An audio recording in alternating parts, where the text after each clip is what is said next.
Assalamualaikum warahmatullahi wabarakatuh. Waalaikumsalam warahmatullahi wabarakatuh. Ya, Pak Adit, bagaimana kabarnya hari ini? Alhamdulillah kita sehat. Alhamdulillah sehat, semangat ya. Alhamdulillah. Oke. Pak Adit, kali ini saya akan mengadakan pendampingan ke panjenengan. Kali ini pendampingan yang ke-7 ya. Tak terasa kurang 1 bulan lagi kita tidak akan mengadakan seperti ini. Hampir berakhir. Iya, hampir berakhir. Oke. Untuk pertanyaan yang pertama, proses apa yang sudah berjalan selama 1 bulan terakhir ini, Bapak? Selama 1 bulan ini Bu ya, kemarin yang terakhir kita melakukan loka 6, loka 7, maaf itu pamer karya. Selanjutnya yaitu kita melaksanakan program yang sudah berjalan, sudah direncanakan dari dulu. Sudah itu ya? Ya. Oke. Kemudian capaian apa yang sudah diperoleh selama 1 bulan terakhir ini? Yang sudah diperoleh selama 1 bulan ini, bagaimana menyusun rantai hasil, monitoring evaluasi, serta manajemen risiko pada program yang dilaksanakan. Oke. Selanjutnya ini adalah diskusi tugas modul 3.3. Ini adalah modul yang paling akhir. Setelah ini sudah tidak ada modulnya. Untuk pertanyaan pertama, bagaimana proses pembuatan tugas aksi nyata untuk modul 3.3 terkait pembuatan artikel dari pengelolaan program yang berdampak pada murid? Proses pembuatan tugas aksi nyata mengikuti langkah-langkah yang sudah ada, yaitu yang pertama menentukan jenis programnya, kemudian menyusun rantai hasil, berkoordinasi dengan pimpinan, dilanjutkan melaksanakan program, kemudian melakukan monitoring dan evaluasi, serta yang terakhir menuliskannya dalam bentuk artikel. Seperti itu. Oke, terima kasih ya. Untuk selanjutnya, bagaimanakah perasaan Pak Adit selama membuat tugas tersebut? Selama membuat tugas, ya ada senangnya, ada tertekannya juga Bu ya, karena kita dikejar oleh waktu dan banyak pekerjaan yang lain. Karena tidak itu saja yang diurusi ya. Oke. Tapi tetap ada rasa senang ya? Tetap. Apa pembelajaran yang didapat dari Pak Adit selama pembuatan tugas tersebut? Bahwa dalam melaksanakan pembuatan tugas itu kita memerlukan tahap-tahap yang sistematis Bu. Jadi tidak bisa langsung jadi, harus ada tahapan-tahapan, misal berkoordinasi dengan pimpinan ataupun melaksanakan program. Seperti itu Bu. Apa rencana Pak Adit terkait dengan pembelajaran yang didapat berdasarkan proses pembuatan tugas aksi nyata tersebut? Berdasarkan proses aksi nyata, saya akan menerapkan tahapan penyusunan program terlebih dahulu. Yang paling awal. Mana yang didahulukan ya? Terima kasih, baik sekali Pak Adit. Berikutnya adalah merefleksikan perubahan dalam pembelajaran yang sudah diterapkan selama 8 bulan. Untuk yang pertama, setelah Pak Adit menjalani 8 bulan pendidikan guru penggerak, perubahan apa yang Pak Adit rasakan yang berkaitan dengan kompetensi panjenengan sebagai guru? Salah satu perubahan yang saya rasakan yaitu saya lebih melihat siswa dari sisi positifnya, kelebihan apa yang dialami siswa. Itu yang sangat saya rasakan, jadi tidak melihat dari kelemahannya tapi kelebihannya. Ada lagi? Selain itu juga mampu mengatasi permasalahan yang dialami dengan coaching, juga berkoordinasi dan berkolaborasi dengan pimpinan maupun dengan rekan sejawat. Mungkin ada lagi, sudah cukup? Mampu berkoordinasi melalui komunitas praktisi. Yang terakhir melaksanakan program yang berdampak pada murid. Baik sekali Pak Adit. Ternyata banyak yang sudah panjenengan dapatkan ya dari guru penggerak ini. Nah, berdasarkan yang Bapak alami, perubahan apa saja yang terjadi pada diri murid panjenengan setelah menjalani program 8 bulan ini? Perubahan yang saya alami itu mereka lebih semangat dan antusias, karena mereka tidak lagi dilihat dari sisi kekurangannya, tapi dari sisi kelebihannya atau potensi-potensi yang dimiliki. Ternyata itu merubah karakter anak. Iya, ya. Tidak menyalahkan, tidak ya. menyalahkan. Memberi semangat walaupun itu salah.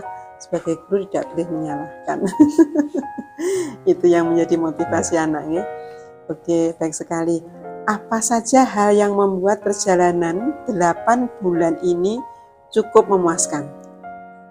Yang paling memuaskan selama 8 bulan ini adalah saya mengenal hal-hal baru, mengenal ilmu-ilmu yang baru, misalkan saja bagaimana coaching, bagaimana berkoordinasi, dan lain sebagainya. Banyak sekali. Banyak sekali, ya.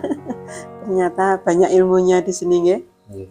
Oke, apa saja hal yang membuat perjalanan 8 bulan ini menjadi cukup menantang? Pasti ada tantangannya, ya. Apa saja hal-halnya? Hal yang pertama sangat menantang bagi saya adalah merubah mindset. Oh ya, mindset. Ya, saya yang awalnya mindsetnya ya biasa-biasa saja, maksudnya jadi guru ya sudah mengajar itu saja. Ternyata kita harus dihadapkan pada teori belajar dari Ki Hajar Dewantara yang memusatkan perhatian segala sesuatunya pada anak, itu merupakan tantangan yang awal. Untuk yang lain ya ada tantangan bagaimana untuk menggerakkan rekan sejawat maupun untuk menggerakkan anak-anak ataupun komunitas praktisi. Itu ya tantangan yang memang berat. Dulunya itu kita mindsetnya adalah pembelajaran adalah berpusat pada guru. Semua murid harus taat pada guru. Ternyata di sini berbalik. Berpusat kepada anak. Nah, sekarang adalah merefleksikan penerapan komunitas praktisi yang sudah dirintis dan bagaimana dampaknya pada rekan sejawat. Nah, Pak Adit sudah merintis komunitas praktisi di lingkungan sekolah. Jika ada, bagaimanakah peran komunitas ini terhadap proses belajar dari Pak Adit? Peran dari komunitas praktisi yang sudah dibentuk itu mengembangkan kompetensi yang kami miliki. Jadi tidak hanya saya yang berkembang, teman-teman di komunitas praktisi itu juga alhamdulillah berkembang, wawasannya bertambah, pandangan-pandangannya juga bertambah. Apa saja perubahan yang menyenangkan yang Pak Adit alami dari rekan di komunitas praktisi tersebut? Yang dialami yang menyenangkan adalah terbentuknya lingkungan sekolah yang saling mendukung, jadi saling berpikir positif, berprasangka positif. Gak suudon. Iya, memang itu kita itu sebagai manusia pasti ada suudonnya, itu tidak baik, ya. Yang kita harus husnudon pada setiap orang, ya. Apa rencana yang akan dilakukan komunitas praktisi Pak Adit setelah program ini selesai? Setelah program ini selesai, kami terus melaksanakan kegiatan komunitas praktisi ini secara rutin, mungkin seminggu sekali seperti itu ya. Tidak memerlukan banyak waktu, mungkin di sela-sela waktu istirahat kita berdiskusi ringan-ringan seperti itu. Apa dukungan yang Pak Adit perlukan untuk komunitas praktisi agar bisa terus berjalan bersama? Dukungan yang paling besar itu saya harapkan dari yang pertama dari kepala sekolah sebagai pemimpin di sekolah, karena mau bagaimanapun kalau kepala sekolah itu mendukung akan sangat berdampak baik. Program itu akan berjalan, ya. Oke. Sekarang diskusi rencana belajar mandiri setelah program guru penggerak selesai dan penilaian evaluasi rencana tindak lanjut CGP pasca pendidikan. Ini diharapkan setelah CGP ini selesai pendidikan ini bagaimana, begitu ya? Setelah Pak Adit menyelesaikan program ini, apa kompetensi kepemimpinan sekolah yang ingin panjenengan kembangkan lebih lanjut? Setelah program guru penggerak ini selesai, yang ingin saya kembangkan yaitu salah satunya adalah manajerial, di bidang manajerial kepemimpinan sekolah. Baik sekali. Apa yang membuat kompetensi tersebut esensial untuk Bapak kembangkan? Manajerial kepemimpinan sekolah itu menurut saya sangat penting karena tanpa manajerial yang baik kita tidak akan bisa menggerakkan komunitas praktisi maupun anak-anak dalam kegiatan. Apa indikator keberhasilan dari pengembangan kompetensi yang panjenengan rencanakan? Kalau menurut saya indikator keberhasilannya adalah jika program-program yang telah direncanakan bisa dilaksanakan dengan baik, merupakan sudah tercapai keberhasilannya. Jadi program itu sudah direncanakan dan dijalankan oleh semua warga sekolah. Baik sekali Pak Adit. Apa saja potensi atau aset sumber daya internal dan eksternal yang sudah Bapak petakan untuk mendukung pengembangan kompetensi tersebut?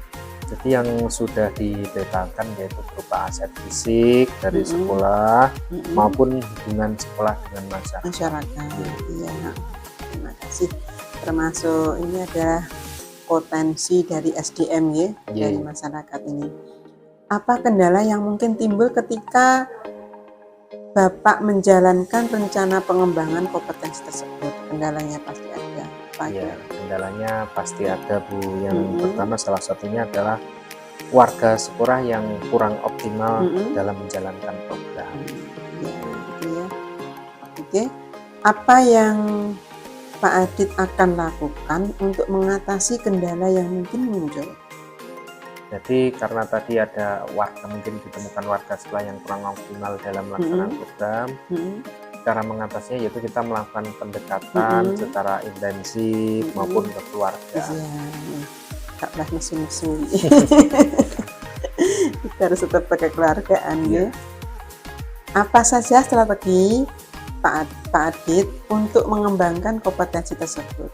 Strateginya mungkin dimulai dari pendekatan secara